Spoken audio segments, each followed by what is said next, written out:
Hi friends, welcome to my YouTube channel science for railways. ఈరోజు మనం RRB జేఈకి సంబంధించిన 16th December జరిగిన third shift paper గురించి మనం డిస్కస్ చేసుకుందాం. సో దీంట్లో కూడా చాలా ఇంపార్టెంట్ సైన్స్ క్వశ్చన్స్ అనేవి ఉన్నాయి. సో వాటన్నిటినీ కూడా మనం క్లియర్ కట్గా డిస్కస్ చేసుకుంటూ వెళ్దాం. టోటల్గా మనకి 9 షిఫ్ట్లు ఉన్నాయి. ఇది థర్డ్ షిఫ్ట్ అనమాట.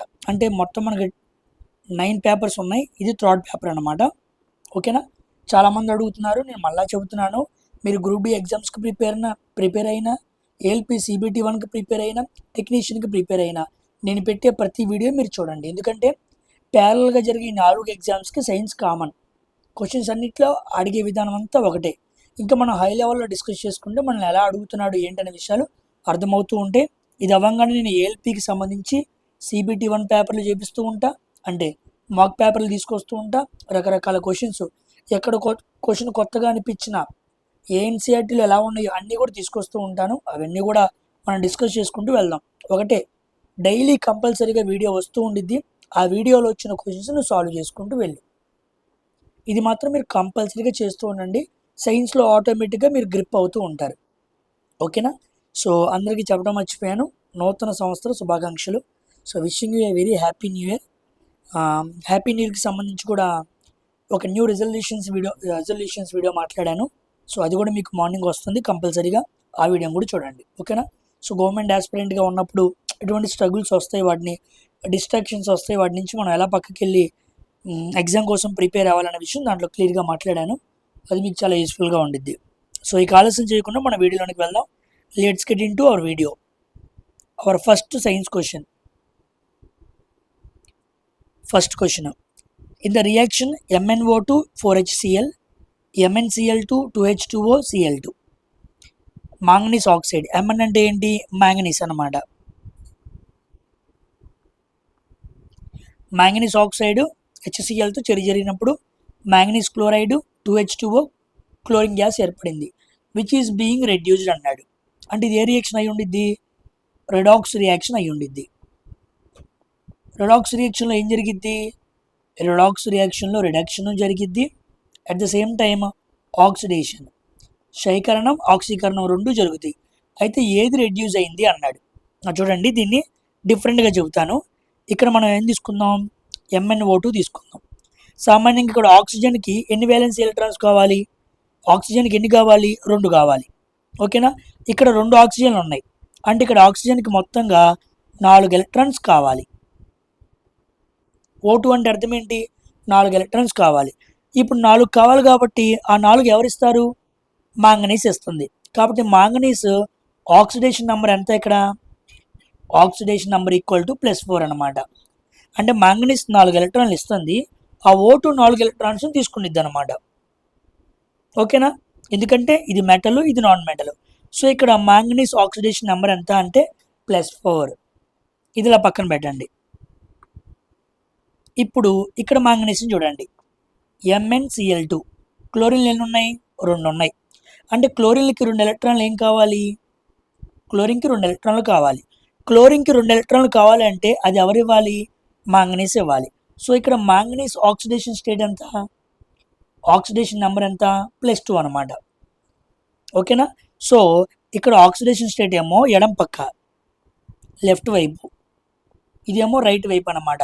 లెఫ్ట్ వైపు ఏమో ఆక్సిడేషన్ స్టేట్ ఏమో +4 ఉంది. రైట్ సైడ్ చూస్తే ఆక్సిడేషన్ స్టేట్ ఏమో +2 అయింది. ఆక్సిడేషన్ ఏమైంది? డిక్రీజ్ అయింది అనమాట. ఓకేనా? ఆక్సిడేషన్ నెంబర్ ఏమైంది? డిక్రీజ్ అయింది. సో ఆక్సిడేషన్ నెంబర్ డిక్రీజ్ అయింది అనుకోండి, అది రెడ్యూస్ అయింది అని అర్థం. సో ఆన్సర్ ఏమవ్వాలి? మాంగనీస్ ఆన్సర్ అనమాట. ఓకేనా? మీ అందరికీ తెలుసు, రిడక్షన్ అంటే ఏం జరగాలి? రిమూవ్ ఆఫ్ ఆక్సిజన్ జరగాలి ఒకటి, లేదా ఎడిషన్ ఆఫ్ హైడ్రోజన్, లేదా ఎడిషన్ ఆఫ్ ఎలక్ట్రాన్స్ జరగాలి. అవునా కదా? ఇక్కడ ఎలక్ట్రాన్స్ ఏమైనాయి? ఎడిషన్ అయినాయి. +4 +2 అయింది, ఇంకా 2 మిగిలినాయి కదా, అంటే యాడ్ అయినాయి అనమాట. సో ఎడిషన్ ఆఫ్ ఎలక్ట్రాన్స్ జరిగింది కాబట్టి మనం దాన్ని ఏమని పిలవచ్చు? రిడక్షన్ అని పిలవచ్చు. అదనమాట. నేను సింపుల్గా చెప్పేయగలను. ఎలా చెప్పేయగలను అంటే, ఇక్కడ ఆక్సిజన్ ఉంది, ఇక్కడ ఆక్సిజన్ లేదు. ఎడం పక్క నుంచి కుడి పక్కకు వచ్చేటప్పటికి ఆక్సిజన్ ఏమైపోయింది? రిమూవ్ అయింది.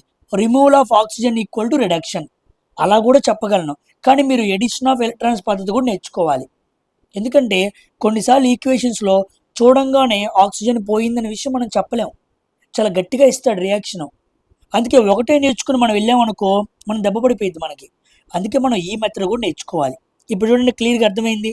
ఇక్కడ మాంగనీస్ 4 ఎలక్ట్రాన్లు ఇవ్వాలి, అప్పుడు O2 4 ఎలక్ట్రాన్లు తీసుకునిద్ది, దాని ఆక్సిడేషన్ స్టేట్ +4. ఇక్కడ ఇది 2 ఎలక్ట్రాన్లు ఇస్తే ఇది 2 ఎలక్ట్రాన్లు తీసుకునిద్ది, ఇది +2. +4 నుంచి +2 అంటే 2 తగ్గినట్టే కదా. ఎక్కడైతే ఆక్సిజన్ స్టేట్ తగ్గిందో దాని అర్థం ఏంటి, ఇంకో 2 ఎలక్ట్రాన్లు మిగిలిపోయినాయి అంటే యాడ్ అవుతాయి, జాయిన్ అవుతాయి. సో ఎడిషన్ ఆఫ్ ఎలక్ట్రాన్స్ మనం ఏమని పిలవాలి, రిడక్షన్ అని పిలవాలి. కాబట్టి ఈ 3 పద్ధతులు గుర్తుపెట్టుకోండి, ఉపయోగపడింది. ఓకేనా, వెరీ వెరీ ఇంపార్టెంట్. ఏదో ఒక కొత్త రకంగా మనం క్వశ్చన్ అర్థం చేసుకుంటూ ముందుకు వెళ్తూ ఉండాలి. అప్పుడే మనం డే బై డే అడుగుతున్న హై లెవెల్ క్వశ్చన్స్ని సాల్వ్ చేయగలం. వస్తున్న ప్రతి కాన్సెప్ట్ని మీరు కంపల్సరీగా బుక్లో రాసుకోండి. ఓకేనా, చాలా యూస్ఫుల్ అయింది. Second question, which factor does not effect the electric power consumed by the electric device అన్నారు. సో పవర్ని ఎఫెక్ట్ చేయండి ఏంటి అన్నాడు. So power equal to V into I అంటే వోల్టేజ్ రెసిస్టెన్స్ కరెంటు. ఇంకో ఫార్ములా ఉంది, power equal to I² into R అంటే పవర్ని వోల్టేజ్ ప్రభావితం చేస్తుంది, పవర్ని కరెంట్ ప్రభావితం చేస్తుంది, పవర్ని రెసిస్టెన్స్ కూడా ప్రభావితం చేస్తుంది. సో నాట్ అన్నాడు కదా, రెసిస్టెన్స్ ఉంది సో ఇది కాదు, వోల్టేజ్ ఉంది ఇది కాదు, కరెంట్ ఉంది ఇది కాదు. ఎస్, ఫ్రీక్వెన్సీ అనమాట. అసలు పవర్కి ఫ్రీక్వెన్సీకి ఎటువంటి సంబంధం లేదు. ఫ్రీక్వెన్సీ ఏ విధంగా పవర్ని కంట్రోల్ చేయట్లేదు. ఓకేనా, గుర్తుపెట్టుకోండి. ఫ్రీక్వెన్సీ అంటే పౌనపుణ్యం. ఓకేనా, coming to third question, which of the following factors directly affects the resistance of A conductor. ఈ క్వశ్చన్ చాలామంది మిస్ చేసే అవకాశం ఉంది. డైరెక్ట్లీ ఎఫెక్ట్స్ అనే పదాన్ని పట్టుకోపోతే క్వశ్చన్ చాలామంది తప్పు పెడతారనమాట. ఎందుకు, రెసిస్టెన్స్కి కరెంట్కి రిలేషన్ ఉంది, రెసిస్టెన్స్కి పవర్కి రిలేషన్ ఉంది, రెసిస్టెన్స్కి వోల్టేజ్కి అన్నిటికీ రిలేషన్ ఉంది. కానీ వాడు which of the following factor directly effects అన్నాడు. అంటే డైరెక్ట్గా ఎఫెక్ట్ అయ్యింది అన్నప్పుడు మనం ఏం తీసుకోవాలంటే R ఈక్వల్ టు ρ L/A అనే ఫార్ములా తీసుకోవాలి. ఈ ఫార్ములాలో లెంత్ అనేది ఏం చేస్తుంది, లెంత్ అనేది మనకి ఏం చేస్తుంది, రెసిస్టెన్స్ని కంట్రోల్ చేస్తుంది. ఎలా కంట్రోల్ చేస్తుంది, డైరెక్ట్గా కంట్రోల్ చేస్తుంది. రెసిస్టెన్స్ పెరిగితే లెంత్ పెరిగిద్ది, రెసిస్టెన్స్ తగ్గితే లెంత్ తగ్గిద్ది అనమాట. So by controlling the length we directly control the resistance. కాబట్టి డైరెక్ట్లీ ఎఫెక్ట్స్ అన్నప్పుడు మనం ఆప్షన్ ఏకి వెళ్ళాలి, ఈ 3 కాదనమాట. అదేంటి సార్, రెసిస్టెన్స్ ఉంది కదా, రిలేషన్ ఉంది కదా, పవర్నో కరెంట్నో వోల్టేజ్నో చేంజ్ చేస్తే రెసిస్టెన్స్ మారిద్ది, అది ఎఫెక్ట్ చేసిద్ది కదా అంటే ఈ పాయింట్ మనం పట్టుకోవాలి. డైరెక్ట్లీ ఎఫెక్ట్, ప్రత్యక్షంగా రెసిస్టెన్స్ని కంట్రోల్ చేసేది ఏంటి అంటే, నిరోధాన్ని కంట్రోల్ చేసేది ఏంటి అంటే మన లెంత్కే వెళ్ళాలి. ఓకేనా, గుర్తుపెట్టుకోండి. ఈ పదం చాలా important. Coming to fourth question, after fertilisation the zygote divides multiple times to form which structure అన్నాడు. ఓకే, మనకి స్పెర్మ్ మేల్ పర్సన్ నుంచి, ఫీమేల్ పర్సన్ నుంచి ఓవీలు 2 కలిసి ఏం ఫామ్ అవుతాయి, జైగోట్ ఫామ్ అవుతుంది. అవునా కదా, జైగోట్ నెక్స్ట్ ఏం అవ్వాలి, ఎంబ్రియో అవ్వాలి. ఎంబ్రియోకి ఇంకో పేరు ఏంటి, ఫీటస్ కూడా పిలుస్తూ ఉంటారు. ఓకేనా, అంటే స్త్రీలలో ఎప్పుడైతే స్పెర్మ్ వెళ్ళిపోయి ఎగ్సెల్తో కలిసిద్దో, ఓవీల్తో కలిసిద్దో జైగోట్ ఫామ్ అయింది. జైగోట్ కాస్త ఎంబ్రియో ఫామ్ అయింది అనమాట. అంటే కలిసిన 5th వీక్ వరకు మనం ఎంబ్రియో అని పిలవాలి, లేదా 10th వీక్ అనమాట. అంటే 10వ వారం వరకు ఆ కలిసిన ఆ కణాన్ని ఎంబ్రియో అని పిలవాలి. 10వ వీక్ నుంచి బేబీ బయటకు వచ్చే వరకు ఫీటస్ అని పిలవాలి. ఎంబ్రియో అన్న పిండం అన్న ఫీటస్ అన్న ఒకటే. ఇంగ్లీష్లో ఎంబ్రియో ఫీటస్ అంటారు, తెలుగులో పిండం అంటారు, ఏదైనా ఒకటే. కానీ 10వ వీక్ వరకు ఎంబ్రియో అని పిలవాలి, 10వ వీక్ తర్వాత నుంచి ఫీటస్ అని పిలవాలి. గుర్తుపెట్టుకోండి. ఇప్పుడు జైగోట్ ఎలా ఫామ్ అయింది, ఫీటస్ ఎక్కడైనా ఉందా, లేదు, ఎంబ్రియో పెట్టాలన్నమాట. సో ముందు అండం జైగోట్గా ఫామ్ అయ్యి జైగోట్ పిండంగా ఫామ్ అయ్యి పిండం బేబీగా బయటకొచ్చింది అనమాట. సో మల్టిపుల్ టైమ్స్ ఏమవుతుంది, సెల్ డివిజన్ జరుగుతుంది. అంటే అండంకి శుక్రకణం కలిసిన తర్వాత ఎన్నోసార్లు కణ విభజన జరిగి కణం పెరుగుతూ ఉండిద్ది. సో మన బర్త్ ఎక్కడి నుంచి స్టార్ట్ అయింది, సింగిల్ సెల్ ఏక కణం నుంచి మనం వచ్చామన్నమాట. అక్కడి నుంచి కణ విభజన జరుగుతూ జరుగుతూ జరుగుతూ అనేక కణాలుగా మనం మారిపోయింది. అనేక కణాల సముదాయాన్ని కణజాలం అంటారు, అనేక కణజాలాల సముదాయాన్ని ఆర్గాన్ అంటారు, అనేక ఆర్గాన్స్ సమూహాన్ని బాడీ అంటారు. సో ముందు సెల్, తర్వాత గ్రూప్ ఆఫ్ సెల్స్, దాన్ని మనం టిష్యూ అంటాం. తర్వాత గ్రూప్ ఆఫ్ టిష్యూస్, దాన్ని మనం ఆర్గాన్ అంటాం, అవయవం అంటాం. నెక్స్ట్ గ్రూప్ ఆఫ్ ఆర్గాన్స్, దాన్ని మనం బాడీ, శరీరం అంటాం. ఓకేనా, ఇలా గుర్తుపెట్టుకోండి. ఒక కణం నుంచి ఉద్భవించిన వాళ్ళం అనమాట మనందరం కూడా. So second option is the correct answer. Coming to which of the following metals is least likely to crore in the moist air అన్నాడు. లీస్ట్ అన్నాడు అంటే ఇది లీస్ట్ రియాక్టివ్, అక్కడ పట్టేసుకోవాలి మనం. లీస్ట్ రియాక్టివ్ అన్నాడు, ఇది కాదు, ఇది హై రియాక్టివ్, ఇది కాదు, ఇది మీడియం రియాక్టివ్, ఇది మీడియం రియాక్టివే. Yes, copper is a least reactive. So C is the answer. So వాతావరణంలో కాపర్ అనేది అంత సామాన్యంగా తుప్పు పడటానికి అవకాశం ఉండదన్నమాట. ఓకేనా, ఇది కాకుండా మీరు అల్యూమినియం, కాపర్, వీటి మనం ఎక్కువగా వాడుతూ ఉంటాం. ఎందుకు అంత బాగా తుప్పు పట్టదు, ఇది మెట్లే కదా, దీన్ని వాతావరణంలో పెడుతున్నాం కదా, ఇది కూడా తేమతో రియాక్షన్ జరిపిద్ది, ఇది కూడా గాలితో రియాక్షన్ జరిపిద్ది, కానీ ఐరన్కి తుప్పు పట్టినంత బాగా ఎందుకు వీటికి తుప్పు పట్టదు అంటే, ఇవి ఎప్పుడైతే వాతావరణంలోని ఎయిర్తో చర్య జరుపుతాయో అప్పుడు ఒక ప్రొటెక్షన్ ఆక్సైడ్ లేయర్ని ఫామ్ చేసుకుంటాయి అన్నమాట. ప్రొటెక్షన్ ఆక్సైడ్ లేయర్ని ఫామ్ చేసుకుంటూ ఉంటాయి. సామాన్యంగా అల్యూమినియము, కాపర్ వాతావరణ ఎయిర్తో రియాక్షన్ జరిపినప్పుడు ఒక ప్రొటెక్షన్ ఆక్సైడ్ లేయర్ని ఫామ్ చేసుకుంటాయి. అది కరోజన్ని తగ్గిస్తుంది అనమాట. కరోజన్ని బాగా తగ్గిస్తూ ఉండిద్ది. అందువల్ల అల్యూమినియం, కాపర్ లాంటి రాడ్స్ ఎక్కువగా తుప్పు పట్టవు అనమాట. అందుకే మనం షెడ్లు వేసేటప్పుడు ఎక్కువగా అల్యూమినియం వాటికి వెళ్తూ ఉంటాం. ఓకేనా, అల్యూమినియంలో బలం ఎక్కువ ఉండదు కాబట్టి మనం జింక్ పైపులకి వెళ్తూ ఉంటాం, కానీ పైన రేకులు మాత్రం ఎక్కువగా అల్యూమినియం వాడుతూ ఉంటాం. తక్కువగా తుప్పు పట్టాలి, ఫాస్ట్గా తుప్పు పట్టకూడదు కాబట్టి. So C option is the correct answer అన్నమాట. Coming to sixth question. In plants spore formation is a mode of reproduction that involves production of spores. Spore ఫార్మేషన్లో ఏం జరిగిద్ది, స్పోర్స్ ప్రొడ్యూస్ అవుతాయి అన్నమాట. Okay, which of the following statements about spore formation is true అన్నాడు. మీకు నేను asexual reproduction చెప్పినప్పుడు spore formation గురించి చాలా అర్థవంతంగా ఈజీగా చెప్పాను. ఇది మనకి దేంట్లో కనపడుతుంది, రైజోపాస్ అనే ఫంగస్లో కనపడుతుంది. ఇప్పుడు దాని గురించి స్టేట్మెంట్స్ అడిగాడు. అన్ని స్టేట్మెంట్ క్వశ్చన్సే ఉన్నాయి చూడండి. Spores for produced by flowers they grow into seeds, wrong.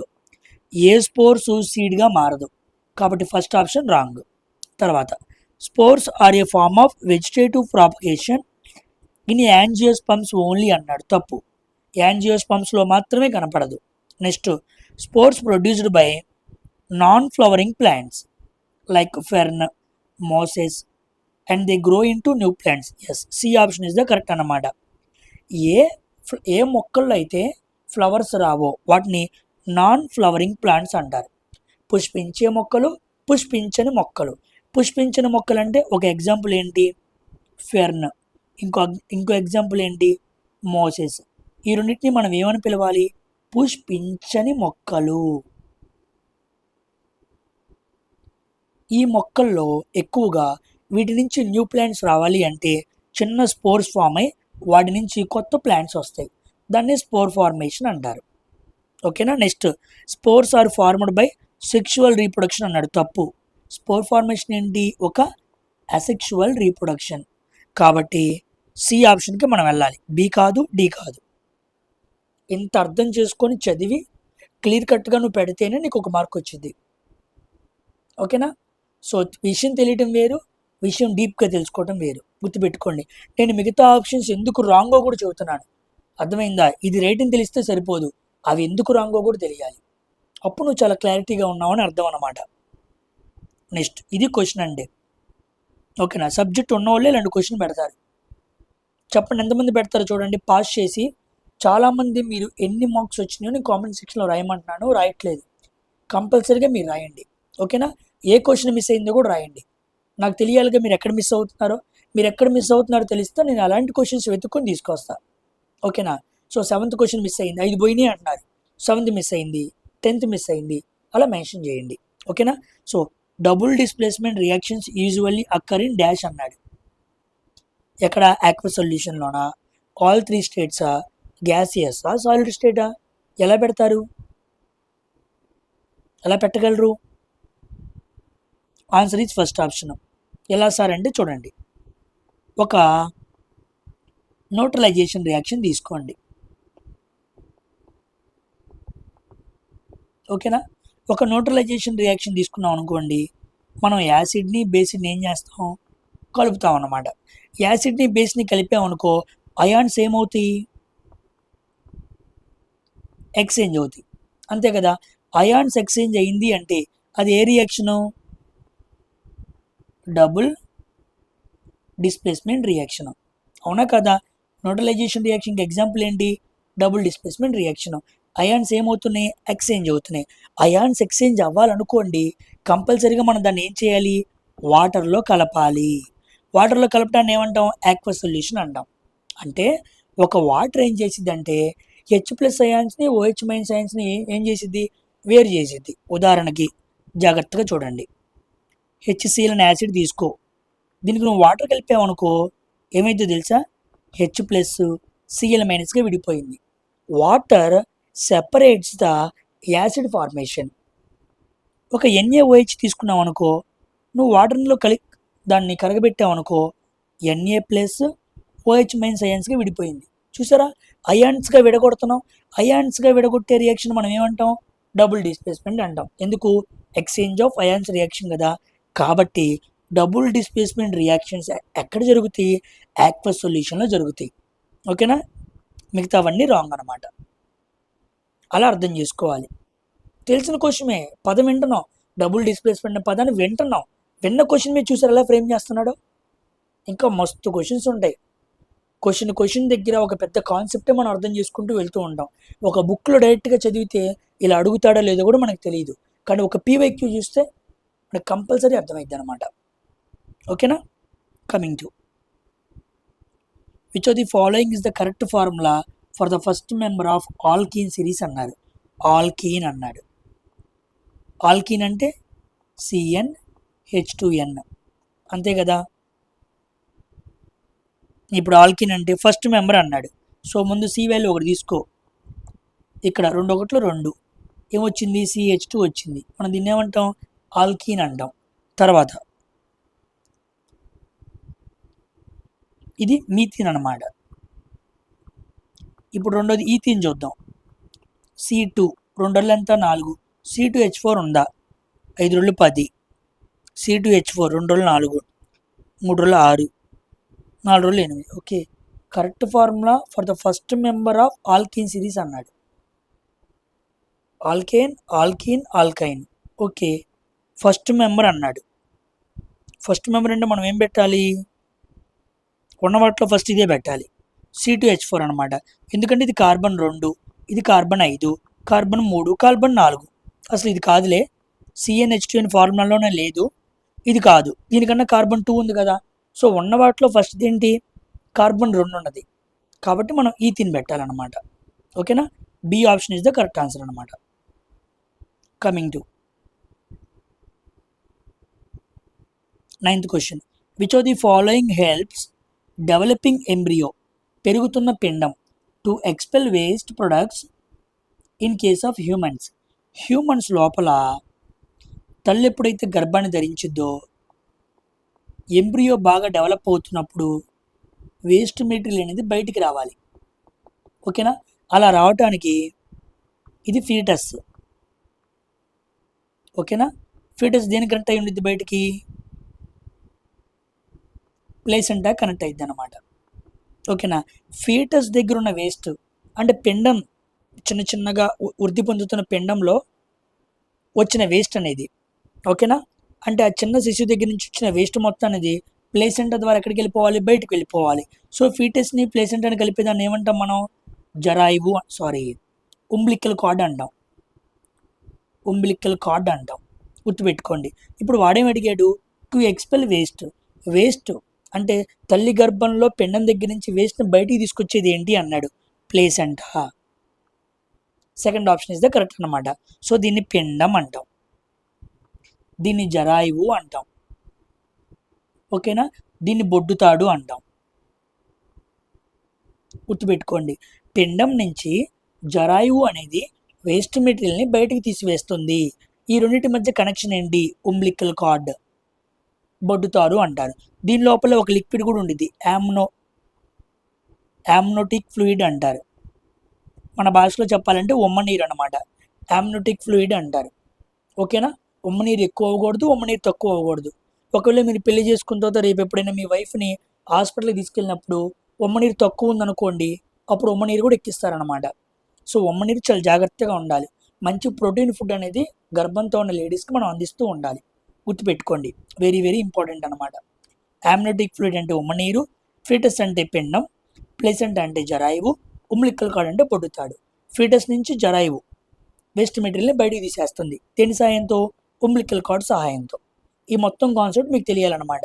మనం ఎక్కడి నుంచి వచ్చామో మన ఫస్ట్ ప్లేస్ ఇదే కదా, వీటి గురించి మనకు అవగాహన కలిగి ఉండాలి. నెక్స్ట్ 10వ question, what is the role of stigma in the process of fertilisation? Stigma పని ఏంటి? ఫ్యూజింగ్ విత్ ఎక్సెల్లా కాదు, ప్రొడ్యూసింగ్ పోలనా కాదు, డెవలపింగ్ ఇంటూ సీడా కాదు. ఎస్, ఇదనమాట. Serving as the site for pollen lands అనమాట. పోలెన్ గ్రెయిన్స్ వచ్చి ఎక్కడ పడాలి? స్టిగ్మా మీద పడాలి. స్టిగ్మా అనేది ఏంటి? ఒక ప్లాట్ఫామ్ లాగా పనిచేస్తుంది. దేనికోసం? పోలెన్ గ్రెయిన్స్ కోసం. సో పోలెన్ గ్రెయిన్స్ కోసం వేయబడిన ప్లాట్ఫామ్నే స్టిగ్మా అని పిలవాలి. It is the sticky part, అతుక్కోవాలి కదా, అందువల్ల అనమాట. Fourth option is the correct answer అనమాట. కమింగ్ టు 11వ question, covalent molecules have low melting point, low boiling point. గుర్తుపెట్టుకోండి, కోవలెంట్ బాండ్స్ ఎప్పుడు కూడా లో మెల్టింగ్ పాయింట్ కలిగి ఉండిద్ది, లో బాయిలింగ్ పాయింట్ కలిగి ఉండిద్ది. ఇవి రెండు చాలా తక్కువ ఉంటాయి అన్నమాట. ఎందుకు? దే హ్యావ్ స్ట్రాంగ్ ఇంటర్మాలిక్యులర్ ఫోర్సా? కాదు, they have weak intermolecular forces. ఇది కరెక్ట్ ఆన్సర్ అనమాట, ఓకేనా? Second option is the correct answer అనమాట. వాటి మధ్య ఇంటర్మాలిక్యులర్ అంటే అర్థమైందంటే మాలిక్యూల్ లోపల పార్టికల్స్ ఉంటాయి, వాటి మధ్య ఫోర్స్ అనేది చాలా వీక్గా ఉండిద్ది అనమాట, ఓకేనా? దాన్ని ఇంటర్మాలిక్యులర్ ఫోర్స్ అంటారు. కోవలెంట్ మాలిక్యూల్స్కి అది చాలా వీక్గా ఉండిద్ది, అందుకే లో బాయిలింగ్ పాయింట్, లో మెల్టింగ్ పాయింట్ ఉండిద్ది. అదే అయానిక బంధాలు చూసుకున్నారనుకోండి, వాటికి ఇంటర్మాలిక్యులర్ ఫోర్స్ ఎక్కువ ఉండిద్ది, అందుకే వాటికి high boiling point, high melting point ఉండిద్ది. So second option is the correct answer అనమాట. 12వ question, if two resistors are in series are equal. Okay, ఒక రెజిస్టర్ ఇది 6, ఇంకో రెజిస్టర్ 6, సే ఆర్ ఈచ్ అన్నాడు, అంటే ఒక్కో రెసిస్టెన్స్ వాల్యూ 6 అనమాట. What is the total resistance అన్నాడు. So R equal and equal to R plus R ఏమొచ్చింది? 2R వచ్చింది. సింపుల్ అనమాట. నెక్స్ట్, ఇది కూడా కరెంట్ నుంచి అడిగిన question. Resistance is the property of a material that అన్నాడు. సో జనరేట్స్ ఎలక్ట్రిసిటీయా? కాదు. ఎలోస్ ద ఫ్లో ఆఫ్ కరెంటా? కాదు. Opposes the flow of current? Yes, ఇదే కరెక్ట్. రెసిస్టెన్స్ ఏం చేస్తుంది? కరెంట్ని అపోజ్ చేస్తుంది, because resistance is inversely proportional to current. రెండు వ్యతిరేకంగా పనిచేస్తూ ఉంటాయి అన్నమాట. నెక్స్ట్ 14వ question, in which of the following scenarios, కింద ఇవ్వబడిన విషయాల్లో does the focal length of a concave mirror vary? Focal length ఎప్పుడు మారిద్ది అన్నాడు. ఆ, ఒక కాన్కేవ్ మిర్రర్ని తీసుకెళ్ళి ఎయిర్లో పెట్టాం, గాల్లో పెట్టాం, ఫోకల్ లెంత్ మారిద్దా? మారదు. ఒక కాన్కేవ్ మిర్రర్ని తీసుకెళ్ళి వాటర్లో పెట్టాం, ఫోకల్ లెంత్ మారిద్దా? మారదు. ఎప్పుడైనా గుర్తుపెట్టుకోండి, నువ్వు ఎక్కడైనా పెట్టు, ఫోకల్ లెంత్ అనేది ఎప్పుడూ మారదనమాట. Focal length does not vary in any media, it never change, whether you place or solid, liquid, gas. నువ్వు ఎక్కడైనా పెట్టుకో, ఏ స్టేట్ ఆఫ్ మ్యాటర్లో అయినా పెట్టుకో, ఫోకల్ లెంత్, ఒక మిర్రర్కు ఉన్న ఫోకల్ లెంత్ మారదు. ఓకేనా? 14th క్వశ్చన్కి C option. Coming to 15th question. Why might surgical family planning methods may be risk if not done correctly? Surgical methods ఉంటాయి, పురుషులకేమో వ్యాసెక్టమీ, ఆడవాళ్ళకేమో ట్యూబెక్టమీ. ఈ సర్జికల్ ఫ్యామిలీ ప్లానింగ్ ఆపరేషన్స్ మన ఇంట్లో చాలామంది తల్లులు చేర్చుకునే ఉంటారు ఇద్దరు పిల్లల్ని కన్న తర్వాత. అయితే ఇవి చాలా రిస్కీ అనమాట. ఎప్పుడు? సరిగ్గా జరగకపోతే ఏమైద్దంటే they can lead in to infections and complications. ఓకేనా? ఇన్ఫెక్షన్స్ లాంటివి జరిగి చాలా ప్రమాదం జరిగే అవకాశం ఉంది. కాబట్టి B option is the correct answer అనమాట. మిగతావి ఏమీ కాదు, గుర్తుపెట్టుకోండి. ఇంక్రీజ్ ద ఫెర్టిలిటీయా? కాదు. దే మేకేజ్ హార్మోనల్ సైడా? కాదు. అసలు ఆపరేషన్ చేసుకుంటే హార్మోన్స్కి ఎటువంటి ఇబ్బంది ఉండదు. ఇది ఎప్పుడు వచ్చింది? పిల్స్ వేసుకుంటే వచ్చింది అనమాట. దే మైట్ ప్రివెంట్ ఓవ్యులేషనా? కాదు. ఓవ్యులేషన్ ఎవరు ఆపుతారు? పిల్స్ ఆపుతాయి అనమాట. సో దీనికి పిల్స్ ఆన్సర్ అవ్వాలి. కానీ సర్జికల్ మెథడ్స్ అన్నాడు కదా, సో ఏది కాదు, బి ఆప్షన్ కరెక్ట్ అనమాట. ఓకేనా? కమింగ్ టు 16వ question. Which of the following best describes a combination reaction? Combination reaction ఏంటి అన్నాడు. So A plus B gives rise to AB. ఎలా ఉందో చూద్దాం. A reaction where releases gas వచ్చింది కాబట్టి కాంబినేషన్ అని చెప్పచ్చా? చెప్పకూడదు. 2 elements combine to form a compound. Yes, ఇదే కరెక్ట్ అనమాట. 2 ఎలిమెంట్స్ కలిసి ఒక కాంపౌండ్ని ఫామ్ చేసినాయి కాబట్టి మనం అప్పుడు ఏం చెప్పచ్చు? అది కాంబినేషన్ రియాక్షన్ అని చెప్పచ్చు. అయాన్స్ ఎక్స్చేంజ్ జరిగితే కాంబినేషనా? కాదు. A compound breaks down into simple కాదు, బ్రేక్ డౌన్ అయితే డీకంపోజిషన్. అయాన్స్ జరిగితే డబుల్ డిస్ప్లేస్మెంట్, గుర్తుపెట్టుకోండి. కమింగ్ టు చూడండి, ఇది నేను ఆల్రెడీ చాలాసార్లు ఎక్స్ప్లెయిన్ కూడా చేశాను. What is the thread like structure in Rhizopus? రైజోపస్లో మనకి ఏం జరిగిద్ది? స్పోర్ ఫార్మేషన్ జరిగిద్ది అనమాట. ఇది కూడా రైజోపస్ మనం తీసుకున్నాం అనుకోండి, అడిగాడు థ్రెడ్ లైక్ స్ట్రక్చర్స్, దారాల్లాగా రైజోపస్ అనే ఫంగస్లో ఉండే భాగాన్ని ఏమని పిలుస్తారు? Simple, hyphae. ఇదిగోండి హైఫే. దీన్ని థ్రెడ్ లైక్ స్ట్రక్చర్స్ అంటారు. ఒక సర్కిల్ షేప్లో ఉంది చూసారా, దీన్ని స్పోరాంజియం అంటాం. స్పోరాంజియం లోపల ఏముంటాయి? స్పోర్స్ ఉంటాయి అన్నమాట. ఎప్పుడైతే స్పోర్స్ ఎప్పుడైతే మెచ్యూర్ అవుతాయో దీని లోపల చిన్న చిన్న బాల్స్ లాగా ఉంటాయి అన్నమాట. ఎప్పుడైతే అవి మెచ్యూర్ అవుతాయో ఈ స్పోరాంజియం అనే సంచి, దీనే ఇంగ్లీష్లో శాక్ అంటారు, సంచిని శాక్ అనాలి, అది బ్రేక్ అయిపోద్ది అనమాట. అప్పుడు స్పోర్స్ బయటకు వస్తాయి. ప్రతి స్పోర్ ఏమైద్ది? మరో కొత్త రైజోపస్ అయింది అనమాట. ఓకేనా? ఒక ఈచ్ అండ్ ఎవ్రీ స్పోర్ మరికొత్త రైజోపస్గా మారిద్ది. ఇలా చాలా ఫామ్ అవుతాయి. అందుకే ర్యాపిడ్ గ్రోత్ అనేది మనకి అసెక్షువల్ రీప్రొడక్షన్లో జరిగిద్ది. ఓకేనా? ఇక్కడ నుంచి వేల రైజోపస్లు వస్తాయి. అదనమాట. మనం కంటే ఇద్దరు ముగ్గురిని కంటాం, అందుకని 10 మందిని 100 మందిని ఒకేసారి కనగలమా? మన వల్ల పాసిబుల్ అవ్వదు. కానీ అసెక్షువల్ రీప్రొడక్షన్లో rapid growth, high level growth జరిగిద్ది అనమాట, గుర్తుపెట్టుకోండి. So 4th option is the correct అనమాట. Coming to 18th question. ఈ మిగతా ఆప్షన్స్ కూడా ఇదిగోండి, స్పోరాంజియా కనపడుతుందిగా, స్పోర్స్ ఇదిగోండి. Next 18th question.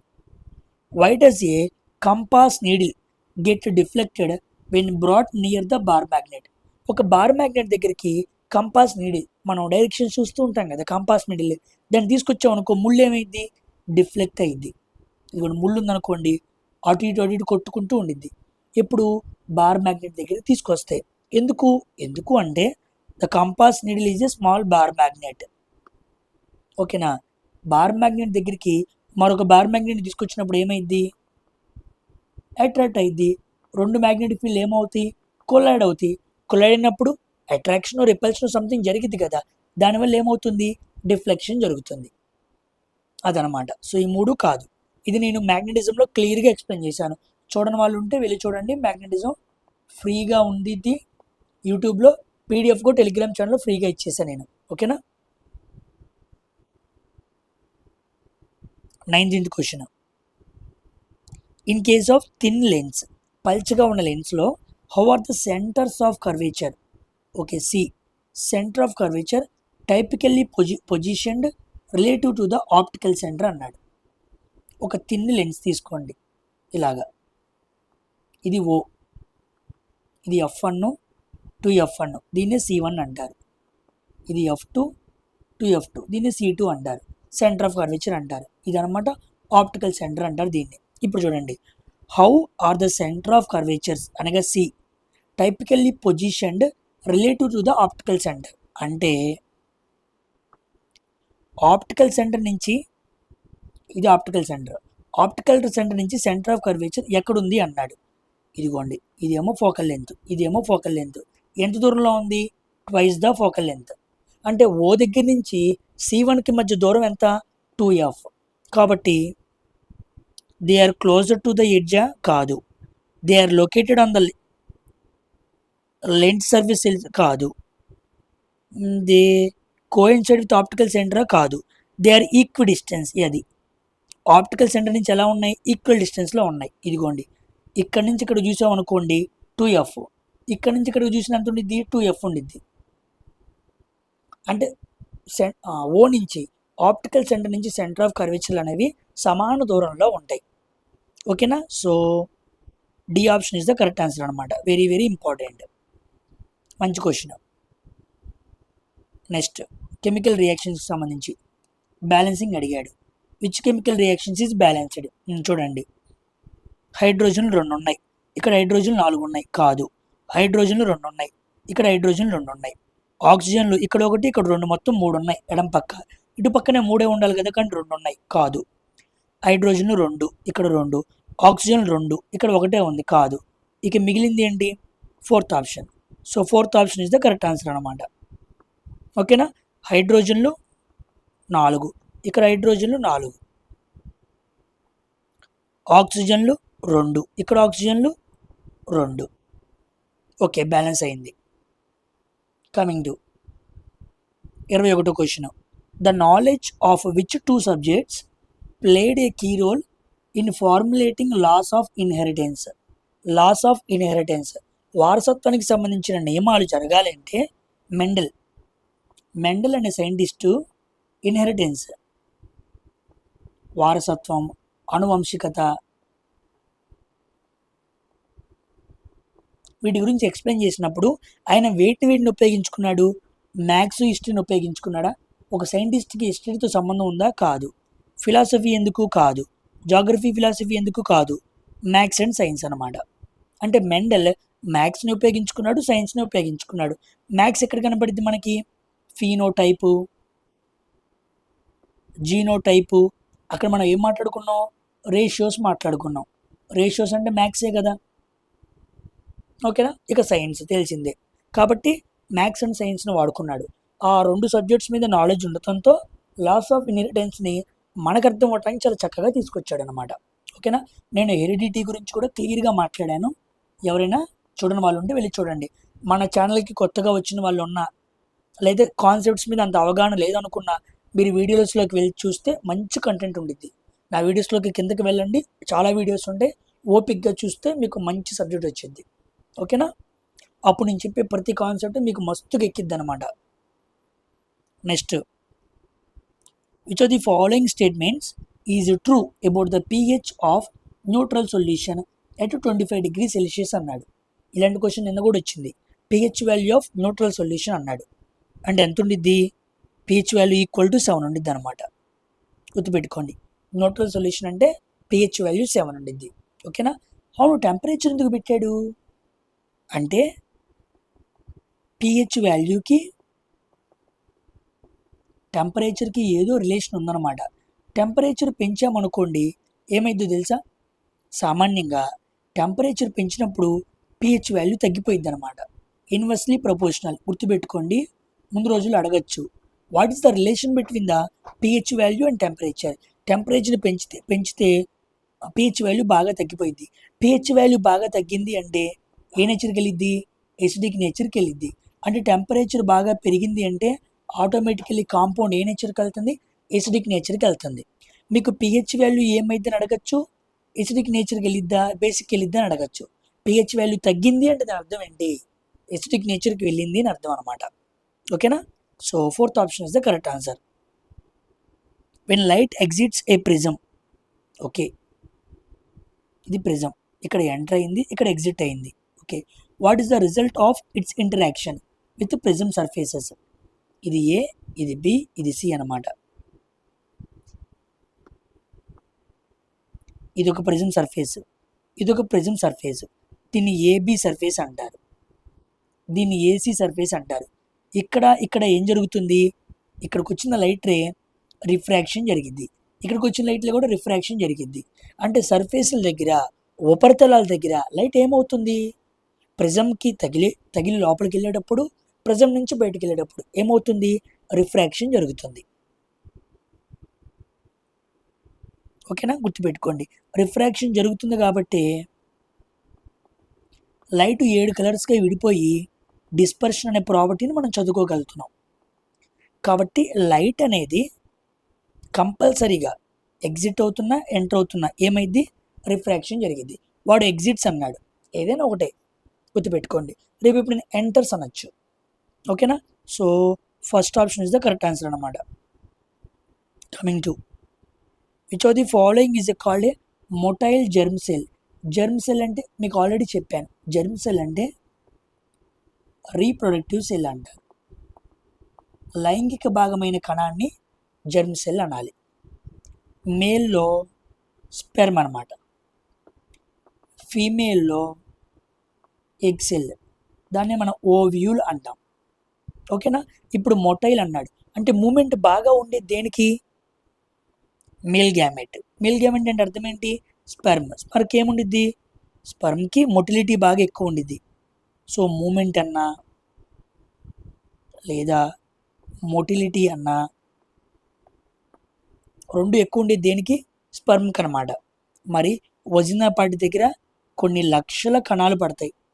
లేడీస్లోని వజినా అనే పార్టీ దగ్గర స్పర్మ్ ఎప్పుడు డిపాజిట్ అయితే లక్షల కణాలు ఇక్కడ పడి ఇక్కడ నుంచి ట్రావెల్ చేసుకుంటూ వెళ్ళిపోయి ఎటువైపు వెళ్ళాలి?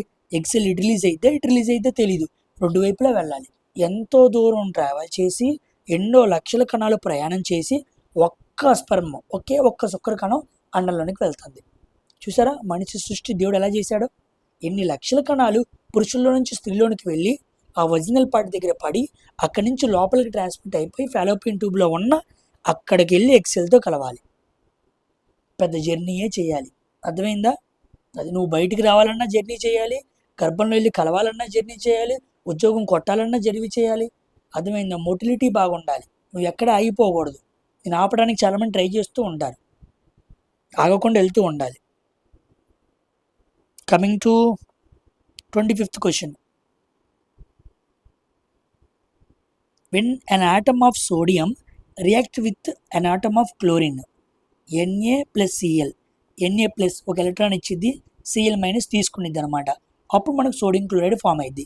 సోడియం ఆటం ఏం చేసింది అన్నాడు? Loses 1 electron. గుర్తుపెట్టుకోండి, ఎలక్ట్రానే లూజ్ అయింది. చాలామంది ప్రోటాన్ పెట్టే అవకాశం ఉంది దడావుల్లో, కాదు, ఎలక్ట్రాన్ మధ్య బాండింగ్ జరగాలి. కాబట్టి ఇట్ లూజెస్ 1 ఎలక్ట్రాన్, ఇటు లూజ్ అయింది కాబట్టి దాన్ని క్యాటయాన్ అంటారు. ఇది గెయిన్ చేసుకుంది, గెయిన్స్ ఎలక్ట్రాన్, అందుకే దీన్ని యానయాన్ అంటారు. ఓకేనా? గెయిన్లో ఏ ఉంది, ఇక్కడ ఏ ఉండిద్ది, గుర్తుపెట్టుకోండి, very very important. Next electricity నుంచి 2-3 క్వశ్చన్స్ కనపడుతున్నాయి. The current through a resistor, current ఎలా ఉండిద్ది? ఇన్వర్స్లీ కరెంట్ అడిగాడా? Okay, I current is inversely proportional to resistance. So first ఆప్షనే ఉందిగా, ఎస్, కొన్నిసార్లు ఫస్ట్ ఆప్షనే దొరికిద్ది అనమాట. Inversely proportional to resistance, proportional to square of రెసిస్టెన్సా? కాదు. స్క్వేర్ రూట్ ఆఫ్ ది రెసిస్టెన్సా? కాదు. డైరెక్ట్లీ ప్రపోర్షనలా? కాదు. ఫస్ట్ ఆప్షనే కరెక్ట్, ఇన్వర్స్లీ ప్రపోర్షనల్. కరెంట్ పెంచితే రెసిస్టెన్స్ తగ్గిద్ది. నువ్వు ఎక్కడైనా ఒక సర్క్యూట్లో ఎక్కువ కరెంట్ వెళ్ళాలి అని డిజైన్ చేస్తున్నావు అనుకో, తక్కువ రెసిస్టెన్స్ ఉండేలా డిజైన్ చేసుకో, అప్పుడు ఎక్కువ కరెంట్ వెళ్ళిద్ది. ఓకేనా. 27th క్వశ్చన్, అసెక్షువల్ రీప్రొడక్షన్ అలైంగిక ప్రత్యుత్పత్తిలో భాగం అన్నమాట. Which of the following is true regarding bud development in hydra. మీకు చూపించాను నేను, ఇలా హైడ్రా చూపించి ఇక్కడ చిన్న బొడుపు వచ్చింది, దాన్ని మనం బడ్ అంటాం. ఈ బడ్ ఎందుకు వచ్చింది? మల్టిపుల్ సెల్ డివిజన్ జరిగింది అనమాట. అక్కడ మల్టిపుల్ సెల్ డివిజన్ జరిగి ఒక బడ్ ఫామ్ అయ్యి అది మెల్లిమెల్లిగా పెరిగి కట్ అయిపోయి అక్కడి నుంచి కొత్త హైడ్రా అనేది ఫామ్ అవుతుంది అనమాట. సో ఫార్మేషన్ ఆఫ్ స్పోరా కాదు, స్పోర్ ఎక్కడ వచ్చింది? రైజోపస్లో వచ్చింది. Cell divisions at one side, ఇది కరెక్ట్ అనమాట. గుర్తుపెట్టుకోండి. బడ్ అంటే అర్థం ఏంటి? ఒక చోట కణాలు బాగా సెల్ డివిజన్ జరుగుతూ ఉంటాయి అట్ వన్ సైడ్. ఏదో ఒక ప్రాంతంలో మాత్రం ఎక్కువ కణాలు కణ విభజన జరిగి ఒక బుడిపిలాగా ఫామ్ అయ్యి అక్కడి నుంచి కొత్తగా ఒక జీవి ఉద్భవించడం అనమాట. స్ప్లిట్టింగ్ ఆఫ్ న్యూక్లియస్ కాదు, స్ప్లిట్టింగ్ ఆఫ్ సైటోప్లాజ్మా కాదు, కేంద్రకం విడిపోవటం కాదు, కణద్రవ్యం విడిపోవటం కాదు. So second option is the correct answer. In which case will a lens produce magnification exactly 1? Magnification equal to exactly 1 అన్నాడు. ఏమి లేకపోతే ఏమున్నట్టు? ప్లస్ ఉన్నట్టు. ఓకే, దాని అర్థం ఏంటి? మ్యాగ్నిఫికేషన్ ఒకటి రావాలంటే సేమ్ సైజ్, ఎంఎల్ ఒకటి వస్తే దాని అర్థం ఏంటి? Same size. సేమ్ సైజ్ రావాలంటే ఎక్కడ పెట్టాలి? సెంటర్ ఆఫ్ కర్వేచర్ దగ్గర పెట్టాలి. సో ఇదిగోండి, when the object is placed at the twice the focal length. వాడు తెలివిగా చూసారు, సెంటర్ ఆఫ్ కర్వేచర్ అనుకుంటే ఏమన్నాడు? ట్వైస్ ద ఫోకల్ లెంత్ అన్నాడు. ఇందా చెప్పాం కదా, ఇలా గీసినప్పుడు ఇది ఎఫ్, ఇది ఇంకో ఎఫ్, ఇది 2F ఇది F1. దీన్ని మనం ఏమనొచ్చు? సి అనొచ్చు. సో ఇక్కడ నుంచి ఇక్కడ చూసామనుకో మొత్తం డిస్టెన్స్ ఎంత ఉంది? Twice the focal length. So centre of curvature దగ్గర పెట్టానని చెప్పొచ్చు, 2F1 దగ్గర పెట్టామని చెప్పొచ్చు, ట్వైస్ ద ఫోకల్ లెంత్, 2 రెట్లు ఫోకల్ లెంత్ ఎంత దూరంలో ఉండిద్దో అక్కడ పెట్టానని కూడా చెప్పొచ్చు అనమాట.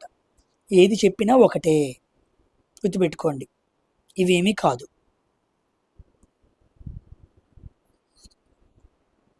ఓకేనా? ఐ హోప్ మీకు క్లారిటీ వచ్చింది అనుకుంటున్నా. నెక్స్ట్ బ్లీచింగ్ పౌడర్ అన్నాడు. సో బ్లీచింగ్ పౌడర్ అనగానే పట్టుకోండి, CaO Cl2 ఉండాలి. ఇది కాదు, CaO Cl2 లేదు, CaO Cl2 లేదు, ఎస్ ఉంది. సో తడి సున్నం కూడా ఏ స్టేట్లో తీసుకోవాలి? Dry slaked lime. బాగా గుర్తుపెట్టుకోండి, వెరీ వెరీ ఇంపార్టెంట్. ఇక్కడ స్లేక్డ్ లైమ్ అనే ఇస్తాడు, కాదు, డ్రై ఉండాలి. డ్రై స్లేక్డ్ లైమ్తో క్లోరిన్ గ్యాస్ని జరిపినప్పుడు మనకు calcium oxychloride and water కూడా వస్తుంది అనమాట. That is bleaching powder. So 4th option is the correct answer అనమాట. సో ఫైనల్ 30 క్వశ్చన్ అనమాట. What is the final product of sexual reproduction in plants? ప్లాంట్స్లో sexual reproduction జరిగినప్పుడు final product ఏంటి అన్నాడు.